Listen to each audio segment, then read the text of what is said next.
Core is first and foremost a free ebook, okay? So it's available for all who want to register. So if you haven't registered yet, you go in and you go to coreecon.org and you register your status as a teacher or as a student. And then you see different things. As a teacher, you obviously see more than as a student. You also, the good thing about the ebook is you can read it for free, but you have to be online. If your students, and some of our students have raised this, aren't always online, then they can download it while they are online, and then they can read it while they are offline. So that is where they go onto the same website, and you can download it to Google Play, from the Google Play Store, from the Apple iBook Store, and also Windows. And then lastly is the large red book, which is for sale in South Africa, published by Oxford University Press, which I think many students would like to buy if they can afford it. So that's the basis of what is Core. The structure of it, as many of you will know, but some might not know, it's made up of 22 units, so that's why the book is so thick, and I'm not going to read all of those units. At the end, there's some capstone specialized units on the nation state in the world, economic inequality, and stuff like that. But there's 22 chapters. It's been introduced at different universities around the world in different ways. So it's been a first-year course. And when Sam and Wendy first started speaking to me about it some time ago, they didn't always talk about the separation of micro and macro. You know, it was just an economics course. But many of our universities want to semesterize it as a micro and a macro. So it can be taught, you have to just look at the small print as to what chapters are the micro chapters, lend themselves to the microeconomic semester, what chapters lend themselves to the macroeconomic semester. It also can be used in some universities as a one-semester course, Introduction to Economics, where obviously you just do fewer of the units. You can't cover all of the units.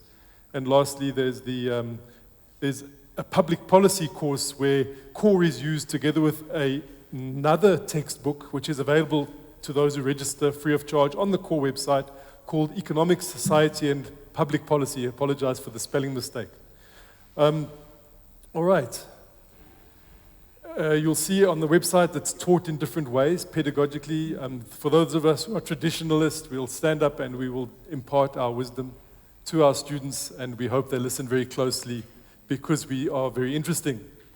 There's also classroom games and experiments that are suggested, and flipping the classroom, where students are encouraged to, for example, what are the most important things like those word clouds that we've seen, and you get students to engage with the material. So it lends itself to those kind of things as well.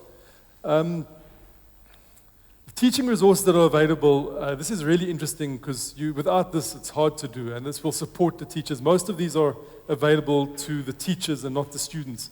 So there's lecture slides that are available, and they can be downloaded, and you can use them. There's also slides of all the figures and diagrams, because I noticed when you look at the lecture slides, they don't include all of the diagrams, so you might want to go and grab a diagram that isn't in the lecture slide, so you have that flexibility as well, which is pretty useful.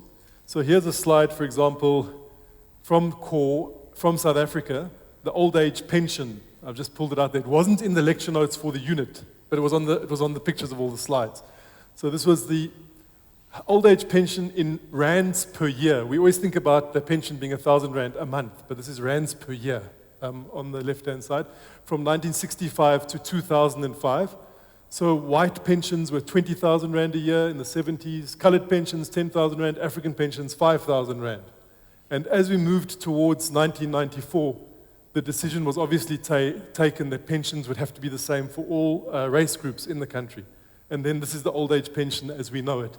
What's wonderful about this is the data for this is also available. So that graph I've just shown you, so all the graphs have got the data. Should you need to look at it, manipulate it, get your students to try something. First-year students, not really, but it's there for a later stage, when they can look at the data, understand how a graph comes from a data, etc. You can show them those kind of things. I think it's pretty useful, and how the data has to be. This was Murray Leibrandt's data, actually, that I'm presenting here, that was used in these graphs, in these diagrams. So it's an amazing resource. This is now all on one website for free. You log on and you've got all the data, all the graphs, all the slides available to you. As a teacher, you've also got MCQs. I said to Sam and Wendy, there weren't a lot of MCQs, unfortunately. We need a lot of MCQs. My colleagues from WITS and I are very aware of this because you need to keep on churning these things out.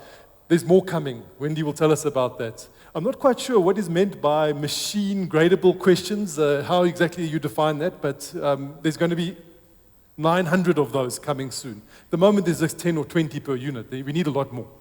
But they are available and more are coming. I'll have to quiz Wendy and Sam on that one.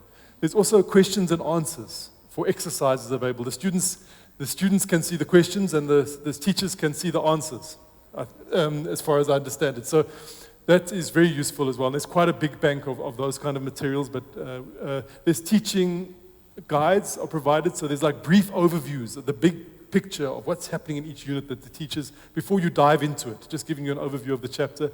There's lots of videos available. Almost every unit has got a couple of videos. I won't play it live now because we're not connected. But there's Danny Roderick will talk about this, and Piketty will talk about that. And so the students can get a sense of that multimedia interaction with the materials as well. And there's a math supplement that is also available. And a few other things that I haven't mentioned. But for example, there's other projects that CORE is running. The Economy, Society, and Public Policy.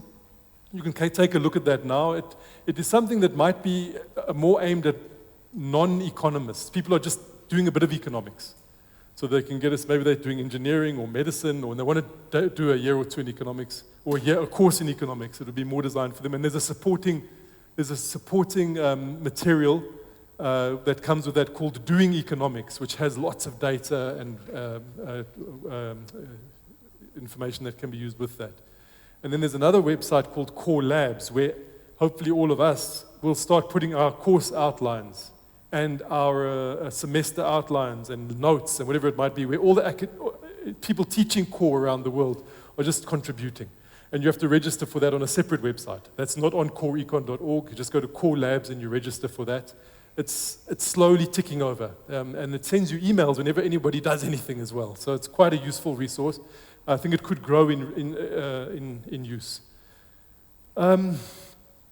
So how is CORE different? It's an international collaboration. We are obviously passionate about teaching the best economics that we can, producing the best economic students that we can. I hope that the dictators that we're teaching don't see the optimization problem and can sustain their dictatorships for much longer because they understand it better.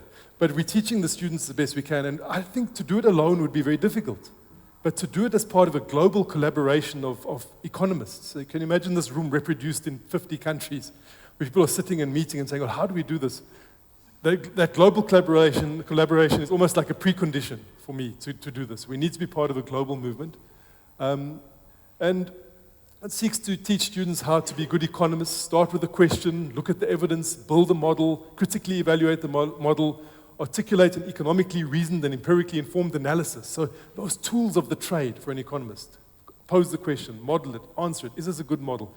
And then once you've got that methodology, you can look at minimum wages, you can look at government debt, you can look at a whole range of issues with those basic tools. And I think that's how we should judge whether our economists are well trained, if they can answer questions of that sort.